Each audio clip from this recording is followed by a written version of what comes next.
Well, hey, welcome everybody. This is the Art of the Ages, and I'm your host, Paul Lytle. So we're gonna from the beginning, the plan was to do kind of three different types of episodes with this podcast, but we've only done two of those so far, and this is the third one. Very naturally, otherwise I wouldn't have brought it up.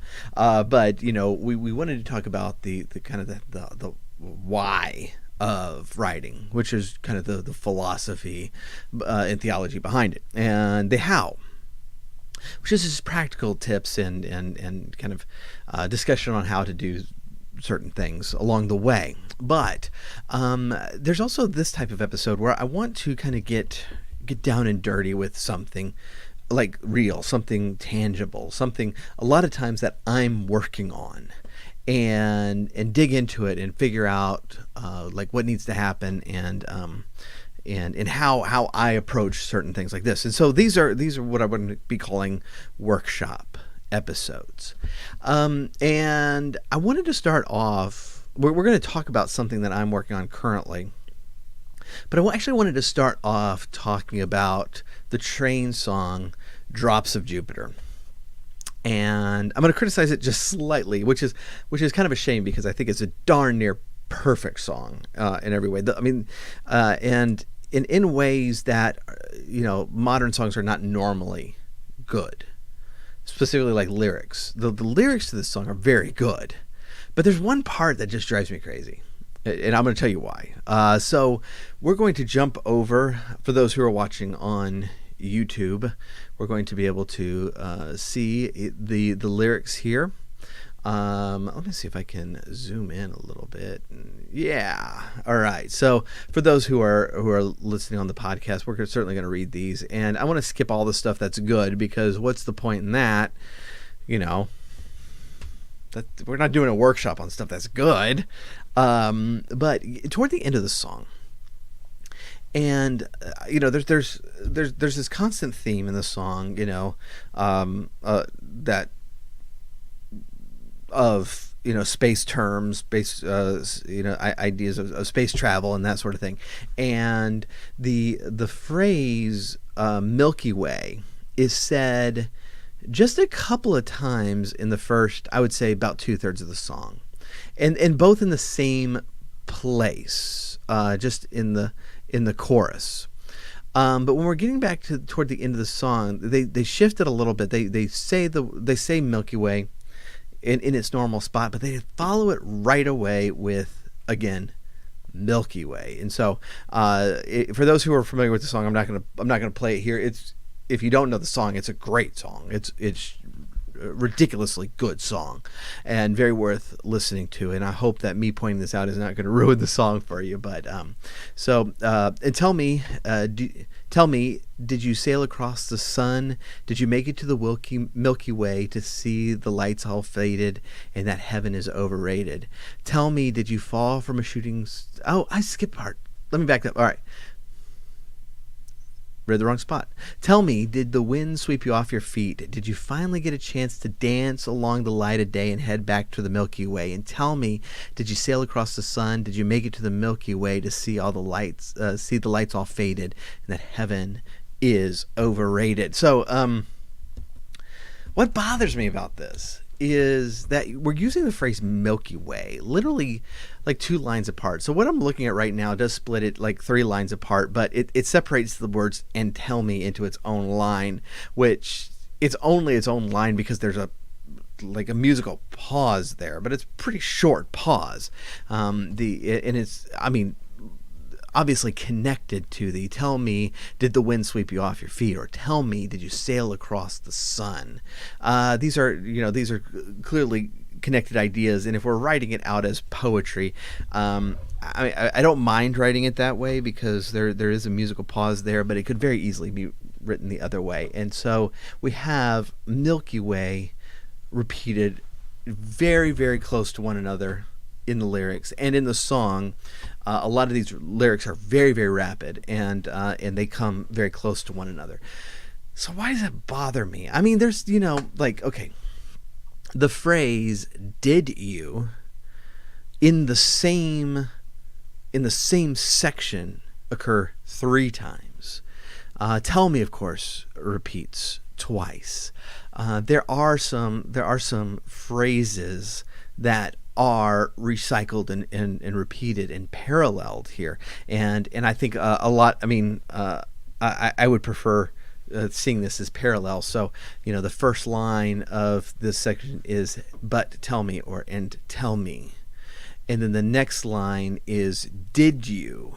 And so we have a parallel beginning to each phrase, and so we have these repeating lines. We come down a little bit farther and tell me, did you fall from a shooting star?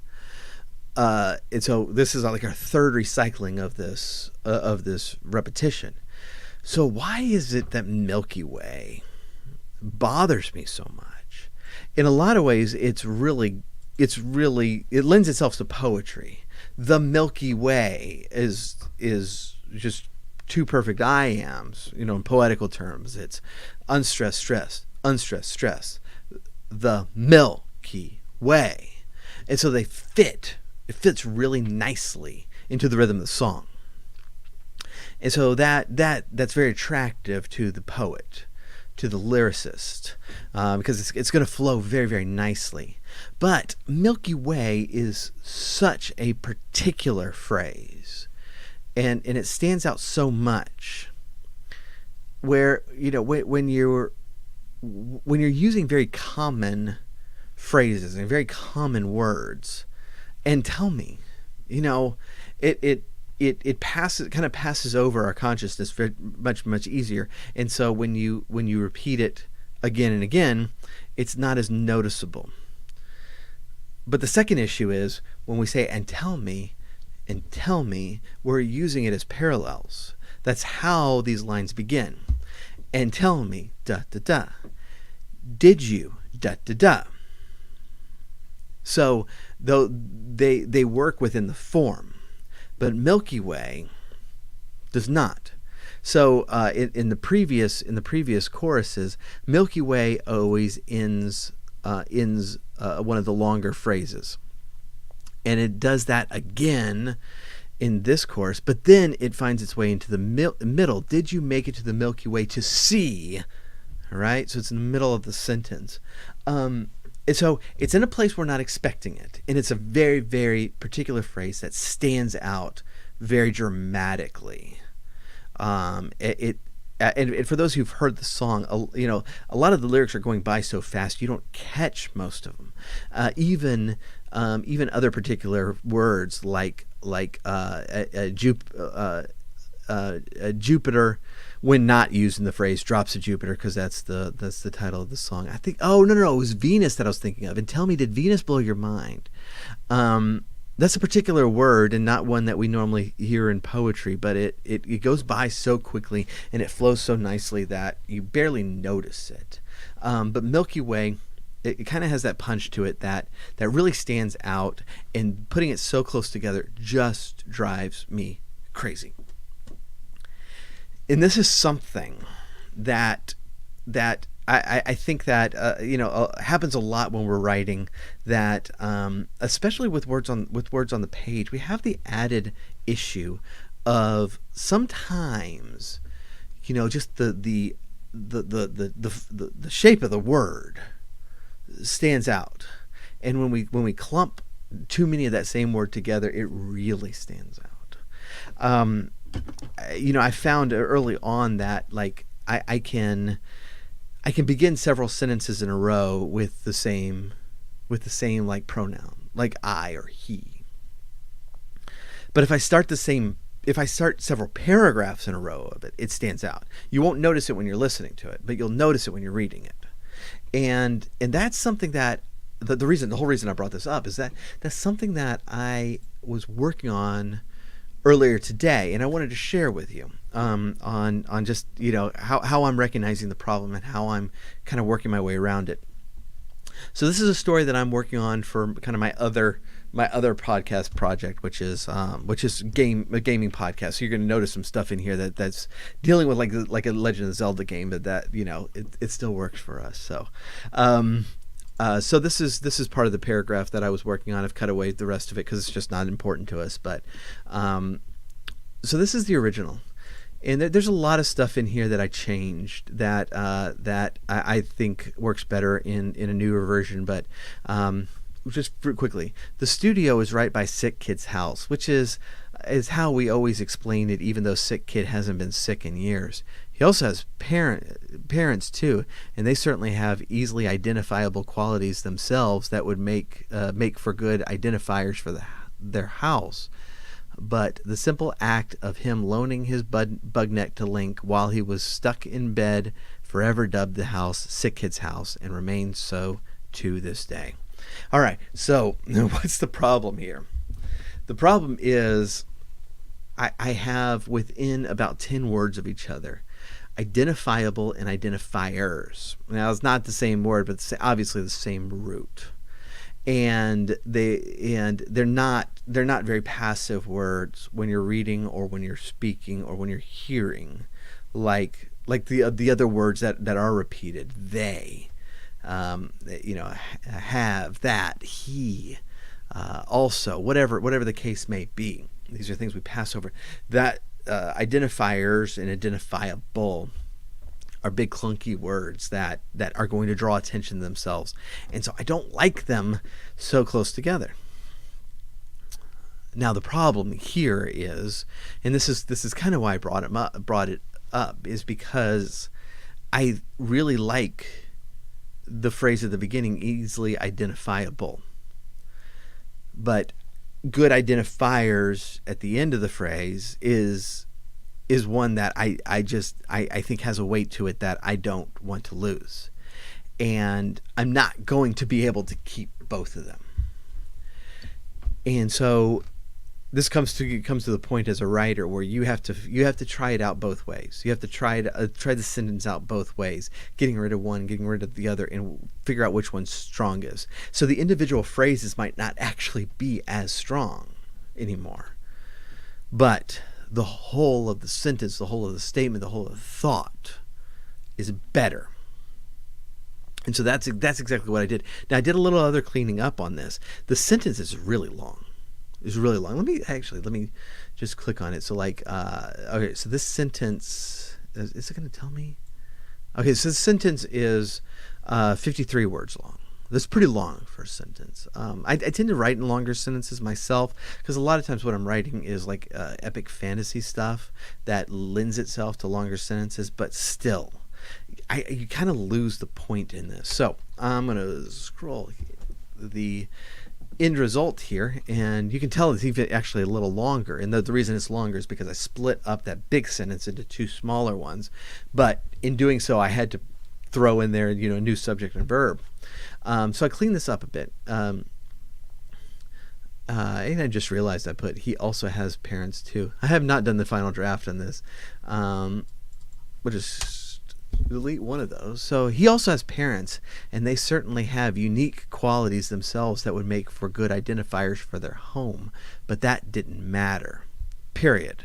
All right, so that's a much more cohesive sentence, and it doesn't have that stumbling block of the repetition of the very, to use a pun, identifiable phrasing of identifiable and identifiers. It flows a lot better now. The second sentence is the simple fact that he loaned his bug net to Link while he was stuck in bed would forever dub the home Sick Kid's house, and it remains so even to this day. So now the second complete thought, now set aside in its own sentence as well, also becomes much stronger, right? And now that we've kind of broken it up a little bit, the whole section flows much better, and it doesn't have that stopping power of having those two, those two words that stand out quite a bit, that draw attention to themselves, right side by side. And so that that is one of the things I was working on today, and I hope that was helpful to you. I do, so our workshop episodes are going to be like this. They're going to be, you know, just picking apart something. Picking apart something that I'm thinking about, that I'm trying to think through. And a lot of times, most of the time, will probably be from my own writing. A lot of times, we'll take it from maybe more trained songs. I don't know, but in some way that we can illustrate the point, and that we can, learn more about the craft by taking a real example and picking it apart a little bit. So I hope you enjoyed that. I hope you found this helpful. We will be back next week. Thank you again so much for joining me. I really appreciate the response I've gotten from the podcast so far. I think that there's been a lot of you who really just really kind of caught the vision of what we're trying to do here, and are along for the ride. And so thank you so much. I'm going to do my best here to make this valuable for you each and every week. So we will see you next week. And in the meantime, never, never, never, never stop telling stories to one another. Thank you so much.